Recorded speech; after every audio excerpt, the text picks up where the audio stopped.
All right! Yes, all right! Okay, maybe I should have said it in that tone. We have connection. All right. Now, we are a independent radio station. Self-hosted. Self-produced. Once in a while, there are technical issues. But what a show for you today! As we bring in former Washington Post reporter.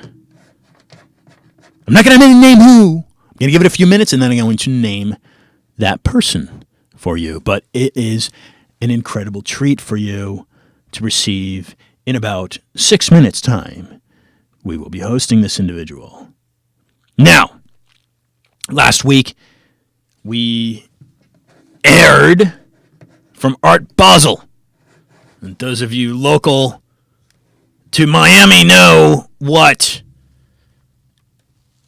a production that is. Basel, Switzerland. Yes, home to the Bank of International Settlements. Is it any coincidence that a major art show internationally comes from that same city? I think not. Miami happens to be, of the three locations, Hong Kong being the other, the largest show for Art Basel.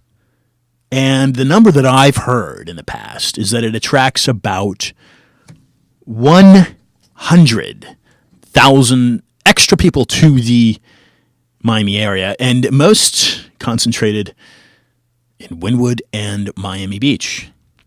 Now, I thank you for joining the weekly edition, and it's always 5 o'clock, always on Wednesdays, Discussions of Truth. Here on Wynwood Radio. Follow me. I'm the host, Ian Trottier. Follow me on Twitter. Follow me on Instagram. Both handles, IANTROTTIER. Jefferson Morley is a DC-based author and veteran journalist of over 30 years. His novelistic nonfiction books explore untold chapters in the history of the American nation. He applied his investigative reporting talents to a 15-year career at the Washington Post. I say 30. Morley combines granular detail with storytelling verve to capture unknown realities of subjects as disparate as the Central Intelligence Agency, a la Ray McGovern. Ian, if you caught that episode, and if you haven't, go into my archive. It's on iTunes or Mixcloud. Ian, quote, "It's no longer about a military-industrial complex." And that came from the very mouths of one Dwight Eisenhower as he departed the Oval Office. Yes, a very real machine. The military-industrial complex. Real enough that I do what I do because I believe that it has part in the very Zika virus threat that came ashore in Miami about 2 years ago. Ray said, yes, no, Ian, it's no longer about a military-industrial complex. It's about a military-industrial media complex. How can media shape your way of thinking and viewing the world? Whether you realize it or not, they have. Whether it's in the movies you're watching, the video games you're allowing your children to play or you're playing, or the nightly news you watch, sitcoms. Yes, it's all controlled today by about 6 different companies. Why is that alarming? Because if you go to impeachmassmedia.com, you will find a graph that shows that in the past 4 decades, the ownership of all major media sources that we have, CNN, ABC, NBC, CBS, those have gone from about 80 different people, large companies, not people per se, down to about 6 in 2018. Why is that alarming? Because that is a manipulation that is giving power to a very few. A la the Federal Reserve. Who is the Federal Reserve? They're nothing federal. But yet, don't You pay taxes to a federal government that you vote to elect officials for. Yet those controlling the money supply is not the U.S. Treasury. It is the Federal Reserve. If you take out a dollar bill, it's in plain sight. It's plain as day. It says Federal Reserve note right on the dollar bill there. It's a Federal Reserve note. That means a debt to the Federal Reserve. Who is the Federal Reserve? They never audited. You call the station right now. Call me right now. Okay, we're fine. Don't do it, but you can if you want. Drop me an email. And tell me one person that's in the Federal Reserve. That's not public information. Yet isn't the U.S. government a public institution? Okay, so issues, military-industrial complex. Let's get back to Jefferson Morley. He attacks, and he looks into subjects like the Central Intelligence Agency, and that's why I brought up a past guest on this program, Ray McGovern, who spent 30 years in D.C., personally handing George Bush, 41, who just died, personally handing him daily briefings. Join this program. And he says, Ian, it's no longer about a military-industrial complex. It's about a military-industrial media complex. Oh, bing, bing, bing. Trump, hello, fake news? Fake news. Deep state? Never heard Obama talk about any of this stuff. I've never heard Clinton talk about any of this stuff. And if you did, I'd send me the sound clip. Why is Trump talking about it? By the way, his main attorney just got sentenced to 3 years in prison. Cowan, is it? Michael Cowan? May have that name wrong. If I do, apologize. I make mistakes. So, anyway, Morley's writings have appeared in such publications as Salon, The Atlantic, and now The Intercept. Morley is one of the world's most credible authorities on the assassination of President John F. Kennedy. He's the editor of the blog JFK Facts. He sued the CIA for certain records related to the Kennedy assassination in 2003. 14 years later, his lawsuit, Morley versus the CIA, is still active. How's that interesting? Next week, we'll bring on guest Scott Bennett, former U.S. Army Special Operations Officer / whistleblower. Shell Game is the name of his book / report to Congress. Psychological warfare. Okay? It gets back into, how are we as Americans brainwashed? Okay, let's say it in a different way. How are we trained to think? A la Charlotte Iserbyt. I always go back to Charlotte Iserbyt. Listen to that episode. Charlotte Iserbyt. The deliberate dumbing down of America. She was fired by Ronald Reagan for opposing a program that aimed to give, and which does now, more authority in the way your children are taught in schools to the state. She opposed that. She felt that parents should have more say. Those are very layman's terms. Okay? Scott Bennett joins us next week. And last week, Andy Lee Roth, Project Censored Vice President. He joined us from our tent there on Miami Beach, Art Basel. And January 2nd, we'll be opening the new year with Alex Duvall. He'll talk about something called Operation Starvation. Yes, mass starvations that are deliberately organized and engineered by governments. And J.P. Lindstruth, who we'll bring back on momentarily, well, not in moments, but so to speak, we will bring J.P. back on very soon, speaks and spoke about Yemen, okay, and the genocide that is happening, is that better?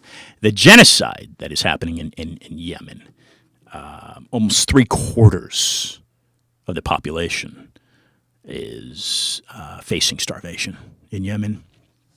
And if that doesn't strike a chord of sympathy for you, it should.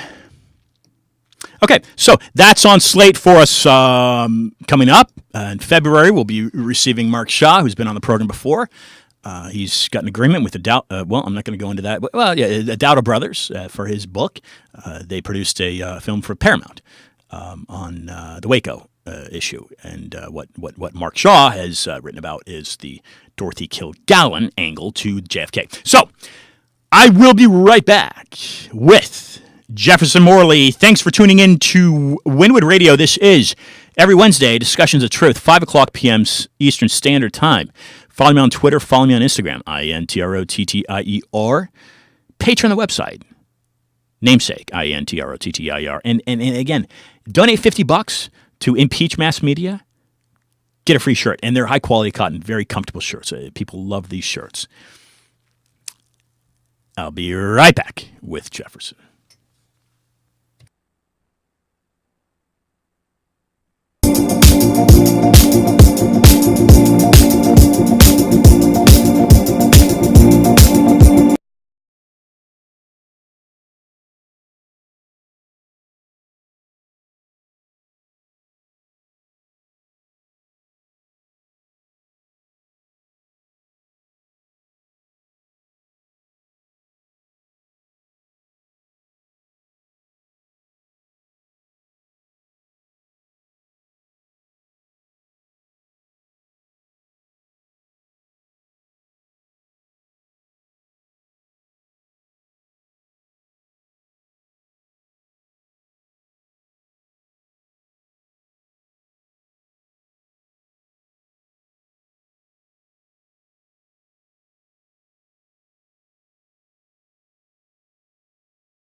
Bring it, baby. What's your favorite music?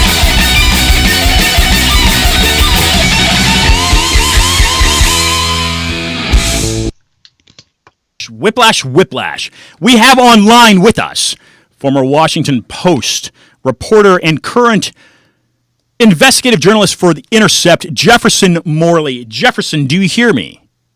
Yes, I do. Jefferson, how's your day going for you today?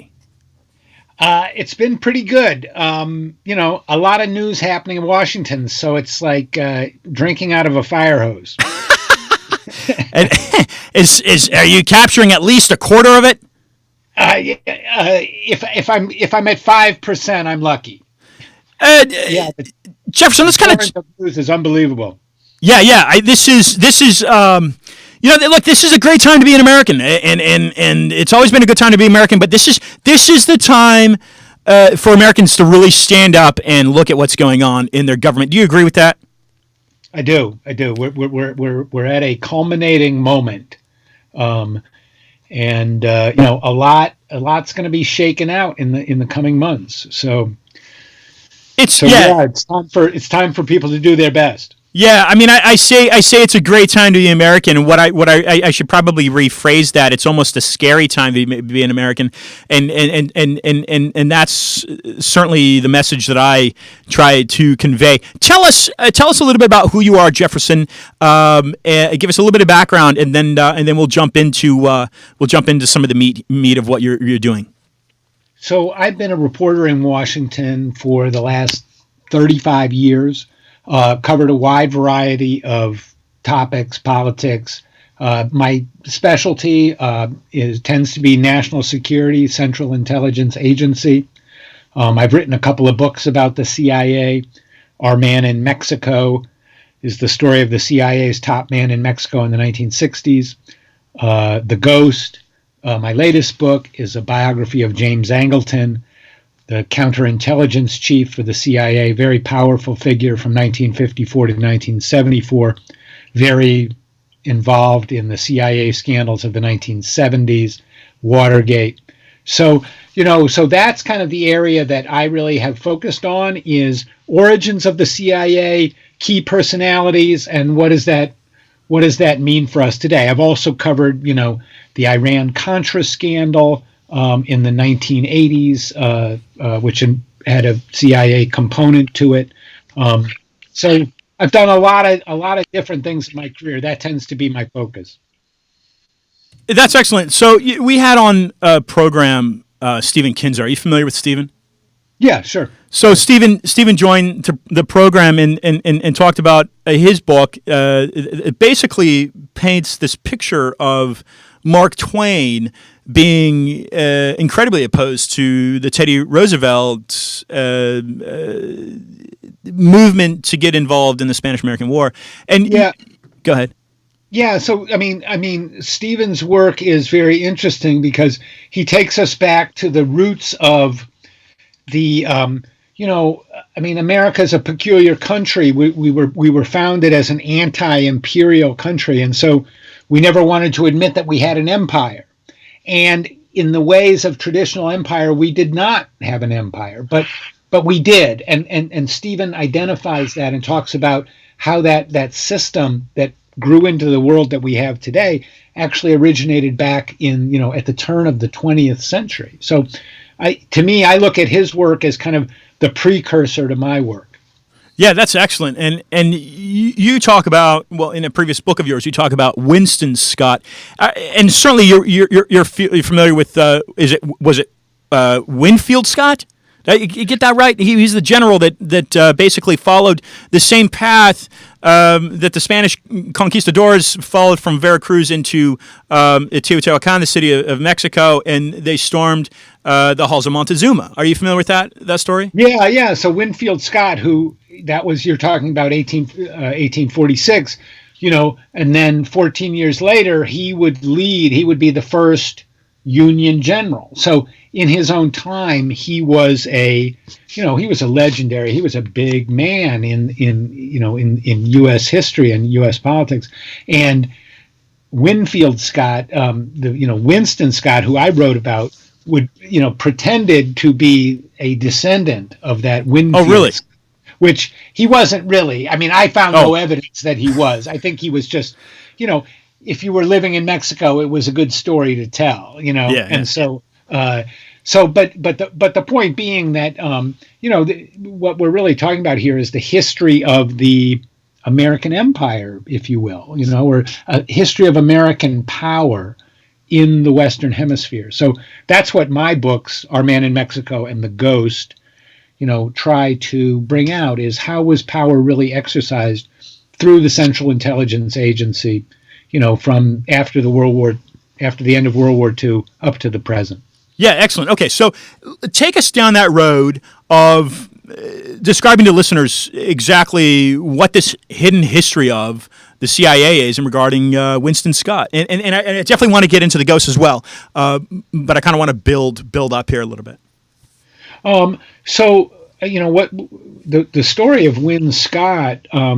Win Scott was a former FBI agent, joined the CIA upon its creation. He was a very talented intelligence officer, rose rapidly. He was the CIA's first station chief in London, after when the CIA was created, and that was the CIA's most important station in the world at that time. So he was a founding personality of the CIA, and he moved on to Mexico City in 1956, and from 1956 to 1969, he was the CIA station chief there. And 13 years in place, he was a power behind the throne in Mexico for those 13 years. He had 3 Mexican presidents on the CIA payroll.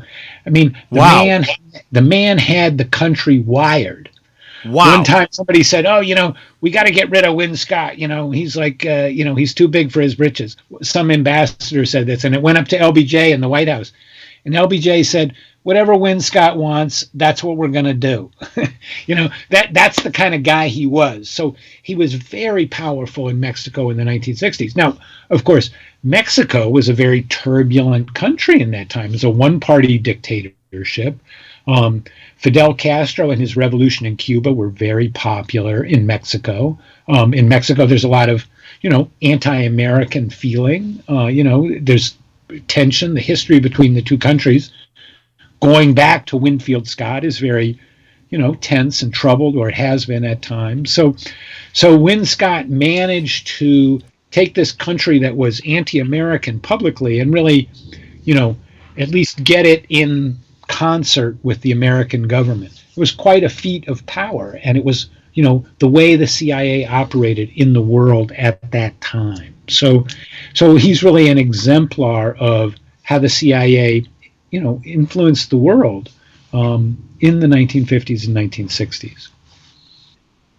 Jefferson, do any of Winston's approach to having 2 presidents on the CIA, 2 Mexican presidents on the CIA payroll, that's quite an accomplishment if you're a spy.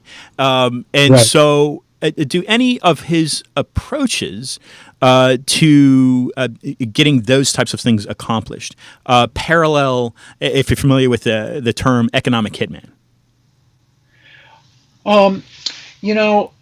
Yes, I do know. I do know this. Economic hitman. At that time, the Mexican government had pretty strict rules about American investment. Uh-huh. And because of nationalist feeling in Mexico, for example, there was no question of privatizing the Mexican oil company or allowing, American businesses to dominate Mexican markets. Yeah. But the American businesses that were there were definitely protected by the Mexican government, and were able to do business, without interference. So it was not Win Scott's time as station chief was not one of those times where they were trying to coerce Mexico into any particular economic arrangement. At that time, what they wanted was a security arrangement. They wanted to keep communists out of Latin America. They didn't want revolutionary groups operating out of Mexico City. So there was this dance between the Mexicans and the Americans. Uh-huh. And so Win Scott got a good security agreement. The Mexican security forces were at the disposal of the CIA and FBI. There were very good relations there. That did not translate into this, we want some economic arrangements there. That was not in the cards in the 1960s. So, as an American viewpoint, and however Mexico, I actually love that country. I lived there for a little while, and it's just a wonderful place. But from American viewpoint, Mexico is from the New World, and we were talking about kind of some of the settlers that built this nation that we've inherited and we've all been born into. That's leaving a major element of the Roman Empire, but Mexico, remnants of it, I should say, but Mexico is historically, it's apart from like the Dominican Republic and Cuba, it's the oldest stronghold of the New World via the Spanish. Right. So therefore, for listeners to understand, why was it important for Winston Scott to even be in Mexico? Because of the Cold War. In 1950, he went there in 1956, but when Fidel Castro took power in Cuba in 1959, he was incredibly popular across Latin America in the poor and the working class. It was like, here's a guy who took power, in the name of poor people, and that was a very dangerous example. And the United States wanted to contain Castro's influence, and Mexico was the foothold that Castro had into the Western Hemisphere to make arrangements with revolutionary groups. Now, so what Mexico did was say to Castro, we'll have good relations with Cuba, but you can't send Cuban operatives into Mexico to organize revolutionary groups. And so the Cubans and the Mexicans, reached a kind of bargain. And at the same time, those same Mexicans were reaching a bargain with the CIA, which is, you can come in here, we're going to cooperate with you, we'll help you against Castro, just don't force us to do it publicly. Because Castro was so popular in Mexican public opinion, they had to be nominally, rhetorically, nationalistic and anti-Yankee and anti-American. Uh-huh. Behind the scenes, they were perfectly willing to make the deal, and reach whatever accommodation, the Americans wanted. But publicly, the Mexicans needed, to present a certain thing. So that set a certain limit on the relationship. And why is this a hidden history? Well, I think that the story about Win Scott and the hidden history was, first of all, that the American influence in Mexico was so large, that the Mexican presidents were actually taking money from the CIA. And I document this in our man in Mexico. And, there's multiple records. This isn't something that's open to dispute. When the Spanish language edition of Our Man in Mexico came out, Nuestro Hombre en Mexico, I went and did 10 days of publicity in Mexico City, and people were fascinated by it, and nobody from the government came out and said, Morley is wrong. The Mexican presidents did not take money from the CIA. So, I felt very safe making these, pretty strong allegations, but that's because the evidence is very clear. Yeah, and Jefferson, what set you down this road of investigation initially? I was working as a reporter at the Washington Post about 20 years ago, and a friend of mine, a lawyer, called up and he said, "Jeff, I got a client. You got to hear his story. It's just amazing." And that was Michael Scott, the son of Winston Scott. Winston Scott had died in 1971, and his son had kind of made it, a passion or a hobby or, a personal mission to learn more about his father, who had died when he was a teenager. And so Michael Scott had contacted this lawyer, and they were doing Freedom of Information Act and that sort of thing. And so the lawyer told me about Michael, and I met Michael, and it was an incredible story. And the great thing about it as a reporter was, it's very hard to penetrate the CIA, to get the confidence of somebody inside the CIA.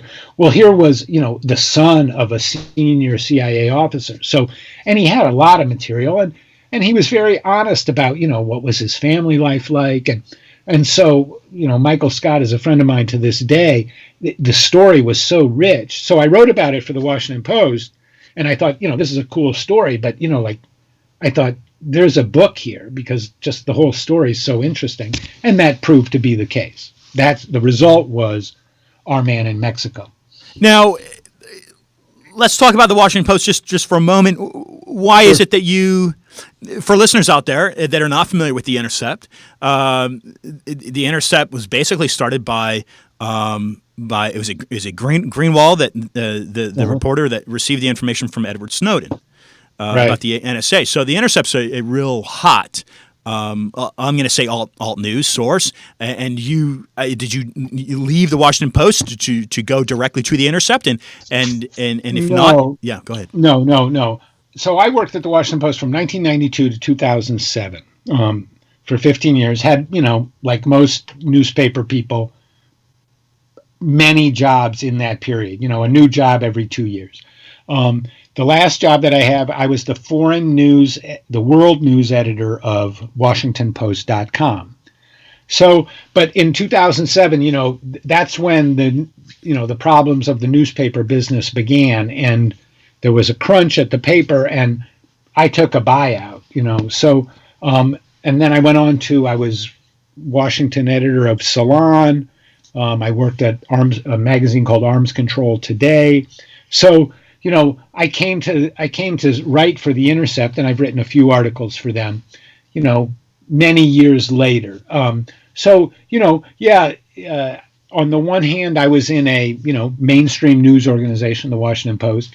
On the other hand, I'm writing for a cutting edge, full disclosure, leaks, type of publication. But to me, there's not that big a difference. Well said. I did investigative reporting for the Washington Post. I do investigative reporting for The Intercept, and, that's in the journalism business, you take instability as a given, and things change, and organizations' needs change, and you get let go. If you haven't been fired a half dozen times in journalism, you haven't really been in journalism, as far as I'm concerned. Good. Okay, so now let's get into there's so many topics we can go into with you, so that's wonderful. Sure. Let's get into the ghost now. Tell us about the ghost. So Winston Scott was part of the founding generation of the CIA, and one of his friends, who was also part of the founding generation of the CIA, was a man named James Angleton, who was the first chief of counterintelligence for the CIA starting in 1954. And Angleton became a very powerful figure in the CIA. He was never the director of the CIA, but he was in a what turned out to be sort of the second most powerful position in the agency, the counterintelligence chief, from 1954 to 1974. And really what the counterintelligence staff was, as organized by Angleton, was a CIA within the CIA. And let me just explain a little bit about that, because Sure. it's important people understand. So counterintelligence, the intelligence function, what do you do in intelligence? You go out and you steal the other guy's secrets. That's espionage. Yeah. Theft of secrets is the definition of espionage. And the other thing you do is covert action. You do secret operations to, influence and screw up, or, the enemy and stuff like that. So you have covert operations and you have espionage. Well, then counterintelligence is you're sitting there, you don't want the other guy, the enemy, to do that to you, right? You don't want covert operations or espionage done to you. So counterintelligence is the defensive aspect of spying. And what Angleton's genius was to elevate this to a position of supreme importance. And he said, look, the KGB, the Soviet intelligence service, is out there trying to do to us exactly what we're trying to do to them. They're trying to penetrate us. They're trying to influence our operation. They're trying to steal our secrets. So how do we stop that? I'm the guy who can help you stop that. And that was Angleton's calling card for 20 years. And he was a very impressive intellect. He was a kind of strange but charismatic character, very intense, very smart. And so he built up this position of huge importance in the CIA between 1954 and 1974. At the same time, he was a bit crazy. He was a bit alcoholic. And so he went down, he went down rabbit holes. He was a conspiracy theorist. He made a lot of mistakes. And by the end of his tenure, he had a lot of skeletons in his closet. And so in 1974, in December 1974, Seymour Hersh, the investigative reporter, then working for the New York Times, exposed one of Angleton's biggest operations, which was called Operation Chaos, and it was a massive program to spy on the anti-war movement in the United States. Uh-huh. And it was a huge program. They collected files on 8,000 people, 200 organizations. It continued from 1967 and 1973. They were looking for, was the Soviet Union controlling the anti-war movement, which it was not. I mean, they found, that was not what was happening. Americans were just against the war. They weren't being controlled by some foreign power. But this operation, when it was exposed, it's flatly forbidden in the CIA charter that, the agency can't run operations on American soil against Americans. They had some convoluted legal argument about why it wasn't spying on Americans, which when, after the story broke, just got washed away. Angleton was fired, and that was the end of his reign. But he had a long and very peculiar and strange reign as a super, important figure in the CIA. I mean, his power was unchallenged. He had a staff of 200 people. He could mount operations anywhere in the world. And when his career was over, the CIA, even the CIA itself did not know what he had done. Uh-huh. So he was a fascinating character. And The Ghost is really the story of this very remarkable character. You might not like him. I think he did a lot of bad things, but he was a supremely interesting, unique character and very powerful in the American government between 1954 and 1974. Very powerful. I would say this. Angleton was the first U.S. intelligence official to implement programs of mass surveillance. Uh-huh. And by that I mean you go in and you scoop up every piece of information you can possibly get. What Angleton did starting in 1958 was mass surveillance of the mails, of the international mail. And he would look at they had an office, and they would divert every piece of mail that was going overseas or coming in from overseas. And they would look at the address and the sender. And then they had an index of people who they were looking for. And if the sender or the return address, was a certain name that was on the list, they took that letter out, they opened it, Wow. they copied it, and they filed it. And so, by in the 1960s, Angleton was intercepting and copying 10,000 letters a year. This was mass surveillance. That kind of surveillance had never been done before in American history. Angleton was a pioneer of this. So, now we have mass surveillance. The NSA can read your email under certain conditions, right? Sure. Right. I mean, that approach was pioneered by Angleton. And he was doing this because of the anti-war movement? No, the mail surveillance was part of the struggle against the Soviet Union and the KGB. Okay. He was looking for people who were engaged in espionage or actions on behalf of communists, the KGB in the United States. So he was sifting for that kind of evidence, and so and it's worth noting, with zero legal authorization. Sure. This wasn't run by the Attorney General or anybody. They sort of said the CIA sort of told the Postmaster General, we want to do this, and right. The Postmaster General said, go ahead, I'm not going to ask any questions. Wow. Okay. He was the Jesus of the CIA. He did what he wanted. No, I'm kidding. Yeah. Okay, so Jefferson, let's from Angleton and Scott, are you able to? I want to throw two names out there, and I know you're probably more familiar with the latter, but are you able to expand on the relationship that either one of those individuals had with a George Bush, the 41st president, or John F. Kennedy? Sure. Angleton lived in Washington, in Arlington, in Northern Virginia, for the entirety of his CIA career. And in the late 1950s, he was social friends with Senator John F. Kennedy, the junior senator from Massachusetts. Angleton's wife, Cicely, had gone to Vassar.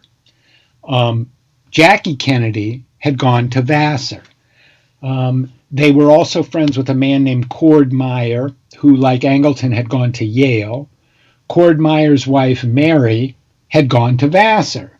So there was this social crowd in the 50s that included these men who worked for the CIA, and there was a whole group, and the wives were all, Vassar graduates. Well, that's how Angleton and Kennedy came to be social friends. I don't know that they were great friends, but, they certainly, went to dinner parties and, their kids played together. So, they were social friends. Okay.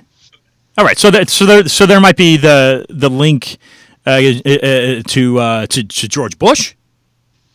Now, to George Bush, that's a little more indirect. I don't know that Angleton ever knew Bush. I mean, Angleton went to Yale, graduated in 1941. Bush went to Yale, but much later, 7 years later, 1948. So I don't know that they had any connection. Their careers or their paths overlapped in one important way, which was, I described before how Angleton was fired after this scandal, revealed in the New York Times by Seymour Hersh about the domestic spying. And Angleton was fired by CIA Director William Colby, who did not like him and thought that the things that he had been doing were not good for the agency and should be repudiated. Well, that stance, Colby's stance that, Angleton's time had come and gone, was controversial. And it was controversial in the White House of Gerald Ford, who was president at the time, who wanted to defend the CIA against its critics. And this was a very bad time for the CIA. So the exposure of Angleton's operations and created a firestorm in Washington, on the order of what we're going through now with the Trump-Russia investigation. I mean, This was an all-consuming presidential scandal, and the White House had to respond to it, and the CIA had to respond to it on a daily basis, and the press and the TV cameras were right there. This was really an intense moment. Yeah. And so the Ford White House, and Ford's chief of staff was Donald Rumsfeld, and Donald Rumsfeld's chief aide was a young man named Richard Cheney.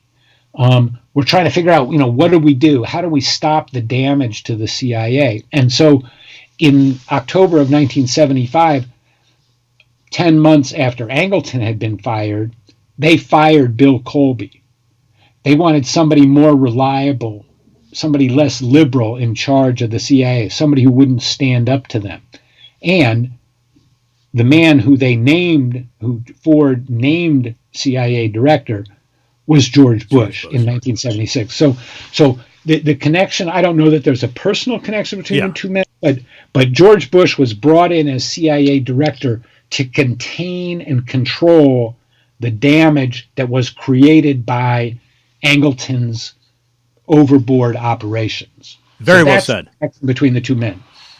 Very, very well said. Out of curiosity, Jefferson, Sure. are you familiar with the works of former Stanford Hoover Fellow Anthony Sutton? Anthony Sutton? Yeah. No, I don't. I don't know that name. He's looked into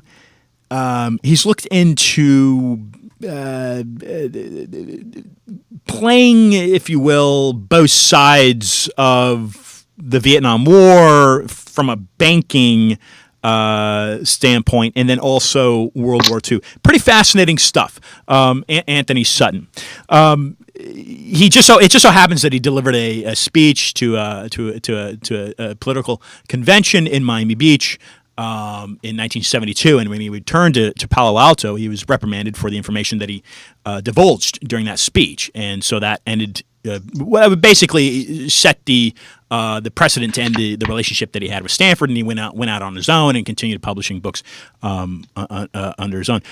But I know you've done a lot of research on JFK, and I'd like you to spend a few moments informing listeners of the most compelling, and we've kind of jumped around a lot, but of course trying to tie in some connections where we see them.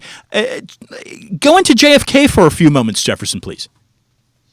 So my work, my biographies of Winston Scott, Our Man in Mexico, and James Angleton, The Ghost, were portraits of the CIA and how it grew, and key personalities and the men who ran it.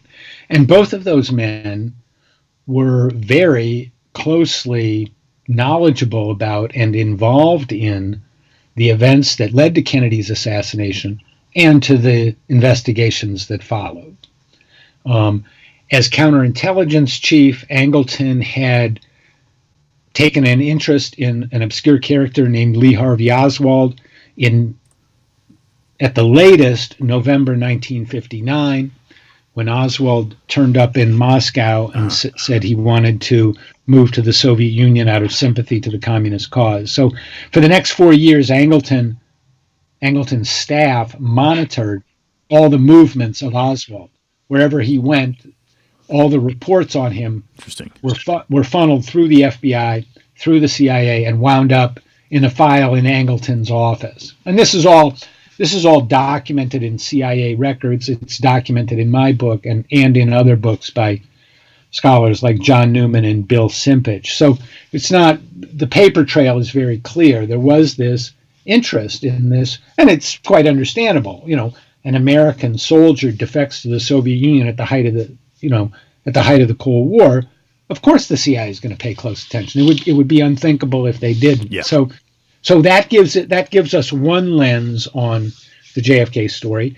And then Winston Scott is the CIA station chief in Mexico City and in charge of the surveillance of the Cuban and Soviet diplomatic offices in Mexico City. And so when this obscure character, watched by Angleton, shows up in Mexico City and makes contact with the Cuban and Soviet embassies, Win Scott's surveillance teams are right there. You know, Win Scott had an impressive surveillance system. Anybody who walked into those offices, anybody, every single person was photographed and identified. Any American, you know, they took pains to figure out who they were. So Angleton had been watching this guy for 4 years. He shows up in Mexico City, and Win Scott is watching him very closely. So between those two stories, I came to have a good sense of how the CIA itself understood the JFK story and understood or thought about who was Oswald and, you know, what kind of guy was he. And if you read my books, if you read Our Man in Mexico and The Ghost, you see this complementary story that's very textured and deep, you know, which is this guy was not a lone nut. You know, he was a personality of intense interest to the most accomplished, the smartest, the most responsible, the most detail-oriented CIA operations officers in the entire organization. James Angleton and Win Scott were regarded by their peers as, you know, exemplars of intelligence excellence. So, you know, this guy didn't come out of... Did he shoot the president? That's another discussion, which we can get into. But, you know, let's say he did. Let's just say he did for the purposes of avoiding argument. It was still like a catastrophic intelligence failure that, you know, the American people never knew about. Yeah. I mean, say he was a lone nut. He was well known to a dozen top CIA officers 6 weeks before the assassination happened. It's a catastrophic intelligence failure by any, you know, at the most conservative judgment. And, you know, Americans were totally in the dark. They were told, oh, this guy came out of nowhere. A little man killed a big man. You know, get over it. It's very sad, but get over it. You know, don't bother us by asking questions. And it was like the thing stunk to high hell. That's the bottom line. And my books don't argue any conspiracy theory or like that. My books show you what it looked like through the eyes of James Angleton and Win Scott. What did those men think at that moment? And what they thought was, well, they thought two different things. Angleton never breathed a word of what he knew about Oswald, and he dissembled and, you know, delayed and obfuscated whenever investigators came close to him. In my book, I think he clearly perjured himself and obstructed justice in the JFK investigation. Win Scott, as I show in Our Man in Mexico, undertook his own, you know, kind of private investigation, reviewing every piece of paper that he had ever seen or that he could get his hands on about Oswald. And he came to the conclusion that Oswald alone had not killed the president. And he wrote this in a memoir. Interesting. And so he wanted to publish the memoir. He died suddenly, and oh boy, James Angleton showed up at his house within 48 hours and seized the manuscript. Oh, so wow. It was like Angleton did not want that story out.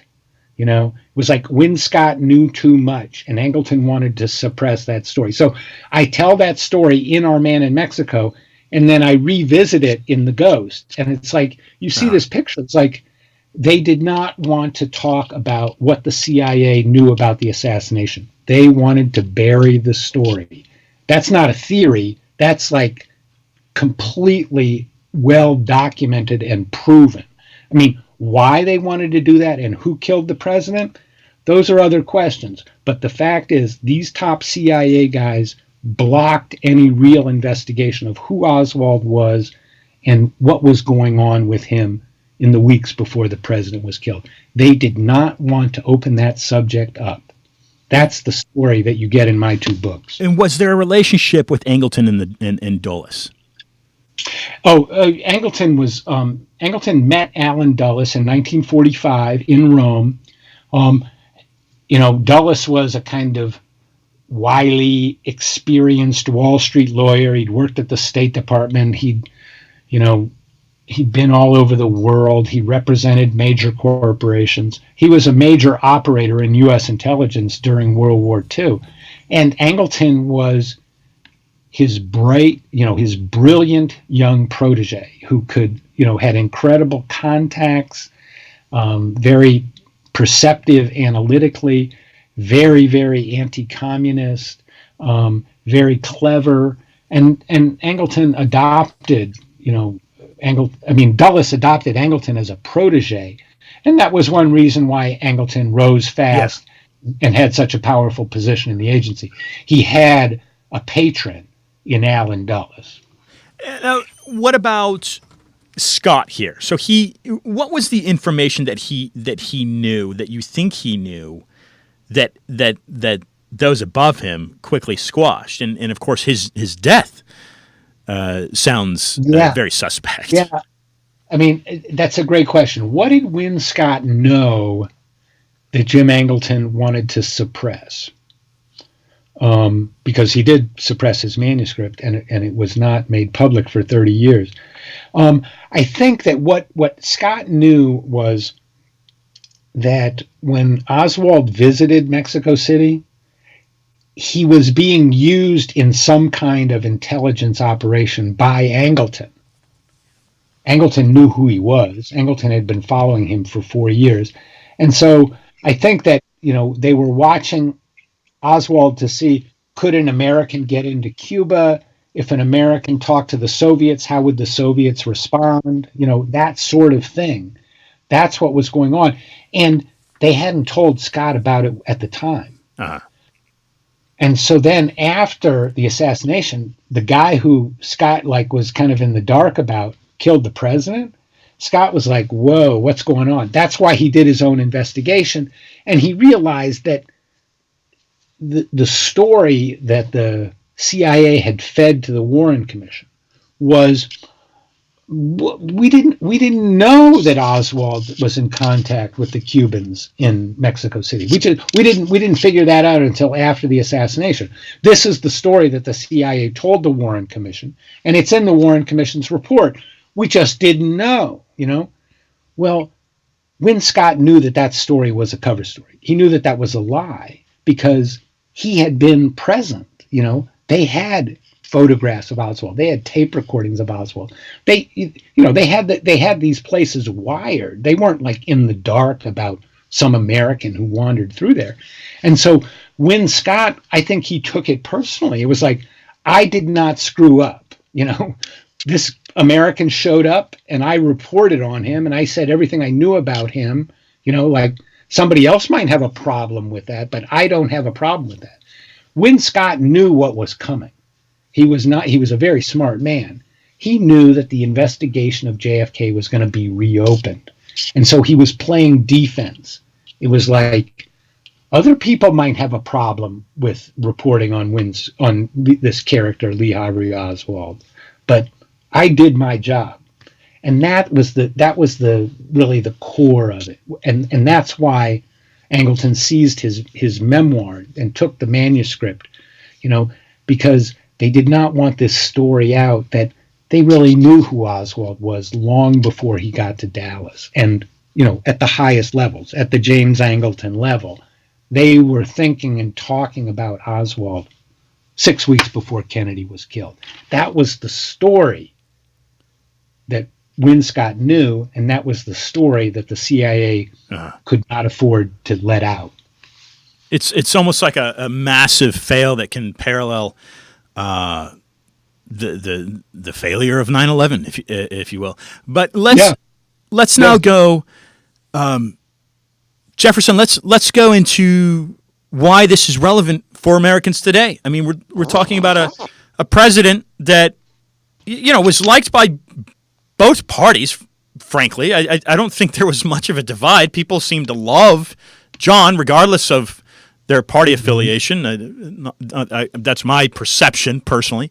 But why, a president that was killed so many years ago, decades and decades, Why is this relevant for Americans today? It's almost this continuous love affair that Americans have with a beloved president and character and face of their nation that is gone, frankly, unsolved by most people's opinions.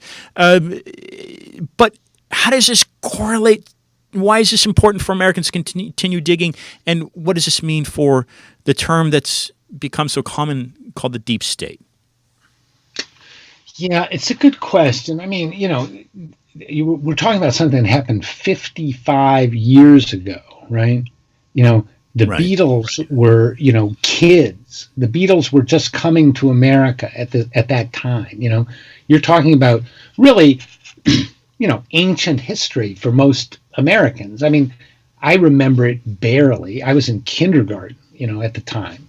But I'm like the youngest possible person who can remember anything about Kennedy, right? Yeah. So the memory is fading, but the story is so remarkable and tragic. And I think that what people don't realize now is, Kennedy's death really was a turning point.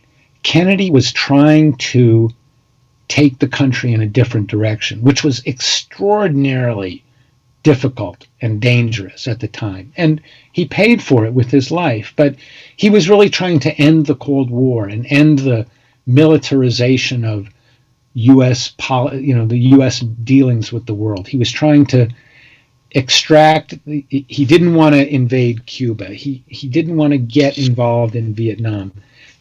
But there were powerful forces against him, and he was resisting them, and he was resisting them with, all the stuff that politicians do, fake words, false assurances, foot dragging. But he really was he had what he said was a strategy for peace. And when he was killed, the strategy for peace was killed. And we went in a different direction than if John F. Kennedy had survived. We went into Vietnam. That was not preordained. Kennedy did not want to do that. We maintained 50 years of hostility with Cuba, and we supported fascist regimes in Latin America from the 60s on.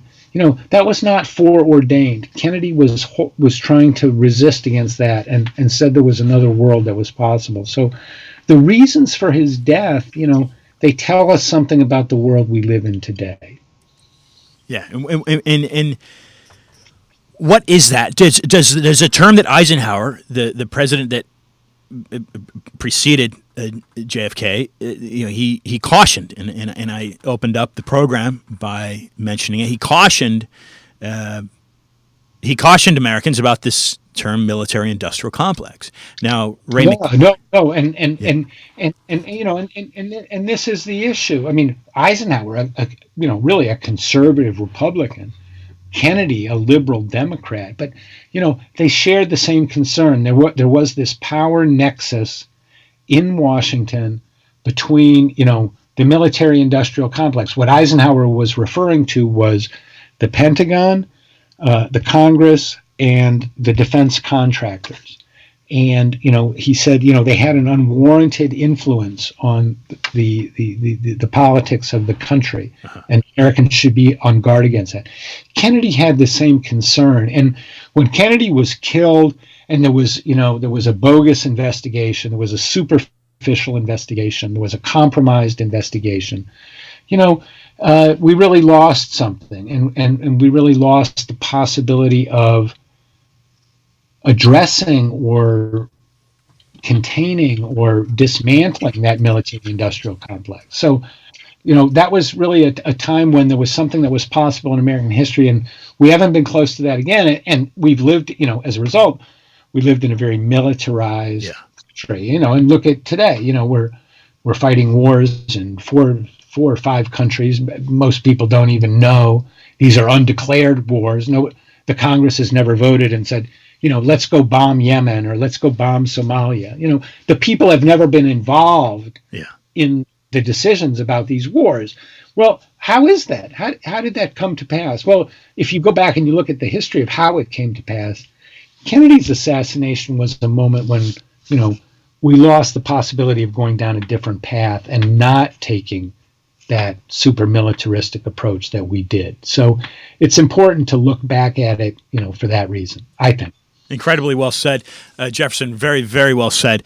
I appreciate you, and we appreciate you taking your time to join the program on Wynwood Radio, Discussions of Truth. Do you have some final words, some final comments? As you and I opened up our segment, I kind of mentioned this is a great time to be an American, but then I said it's also a scary time. What final words do you have for listeners? Well, I think the common denominator between the stuff that I write about and what's going on now is, can the rule of law prevail, right? We have powerful secret intelligence agencies. We have people who want to abuse their powers, use their powers of surveillance, propaganda. And we have a president who's not inclined to obey the law or the Constitution, doesn't think that it applies to him. And, the secret agencies are very mixed up in that. So, we really need to understand the way the system really works, I guess is the way I would put it. I have a blog now called The Deep State, which is not like, no, I'm not arguing. I don't talk about the deep state in the way President Trump does. I think his idea of the deep state is absurd. But there are these secret agencies, and they have incredible influence. So I use the deep state as a kind of shorthand for what do these secret agencies do? Well, we need them to be fully under democratic control, and we need them to be more transparent. So that's what I talk about in the past, because that was the way to capture or correct the abuses of the past. And I think that's what's going on today, and what we have to pay attention to is, what is the secret side of government doing? We got to watch that carefully. Well said. Jefferson, thank you for joining the program. Have a great day. Ladies and gentlemen, Jefferson Morley. Thank you, Ian. Please send me a link, and I'll post this. You got it. Take care, man. This is Discussion to Truth, and I'm your host, Ian Hamilton. Trottier, I will return for some final comments of my own. Wynwood Radio.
I love it. Metallica. It just, I used to, as a kid, I used to skateboard listening to Metallica. They had, these master puppets, Kill 'Em All, Justice for All. Those are the songs that we used to skate the China Banks of San Francisco, Chinatown, crossing Kearny Street there from Portsmouth Square to the Hilton Hotel, the China Banks. Anyway, so Discussions of Truth at you every Wednesday, 5 o'clock p.m. Eastern Standard Time. And holy smokes, Jefferson Morley If you haven't bought his books, buy his book, By the Ghost, Our Man in Mexico. This dude is Doug. And if you don't dig your past, then you're not able to prepare for your future. Now, I am going to insert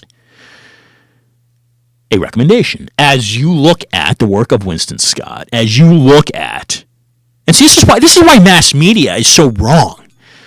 Because it trains your mind and my mind and our minds to think that it's okay. There's nothing else to the world than working the 9 to 5, coming home, watching a football game or a basketball game, and then on Saturday, when you should be trimming your lawn or whatever, or taking your family out for ice cream, you're turning the boob tube on because there's another game going on. Okay, that's my viewpoint. I hope you disagree with that. But have you ever heard of Winston Scott? I hadn't. Okay, some of these characters, you need to look at this stuff.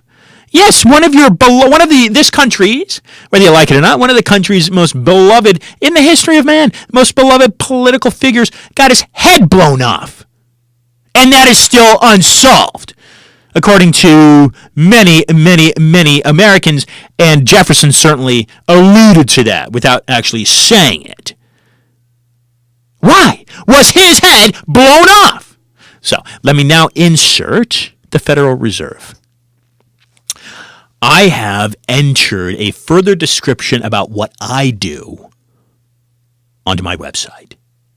If you go to the landing page and you scroll down to the very bottom, it'll say more about Ian. If you click on that link, you follow it, it describes a 18-year history of what brought me to look into possible issues with the Federal Reserve. Are there any possible issues with the Federal Reserve? Are there issues? Is it unconstitutional? Is it un-American? Ask those questions. You can. I just did it. Okay? And believe it or not, I found a link, at least, to the Zika virus that was sprayed in Miami. I just did. It's public information. I use Google. Public domain. Okay? So, that's my insert. Next week, we bring on Scott Bennett. He's a whistleblower. And he's not a lightweight. U.S. Army Special Operations Officer, 11th Psychological Operations Battalion. He received a direct commission as an officer, held a top-secret, sensitive, compartmentalized information TS/CSI security clearance, and worked in the highest levels of international counterterrorism in Washington, D.C., and MacDill Air Force Base in Tampa, Florida, which is a major hub for intelligence.